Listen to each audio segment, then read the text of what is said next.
জি sir. তোমাদের আজকে অঙ্ক শেখাচ্ছি, গুণ অঙ্ক। হ্যাঁ স্যার। দেখো আমার সাথে।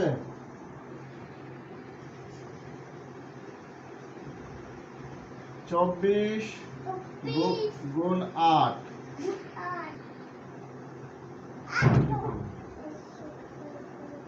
দেখো 4কে 8 দিয়ে গুণ করতে হবে, ঠিক আছে? বলো 8 একে 8, 8 দুগুণে 16, 3 আষ্টে 24, 4 আষ্টে 32, 32 এর 2,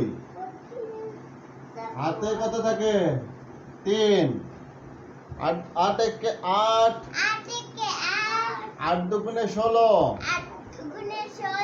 16 আর 3 19।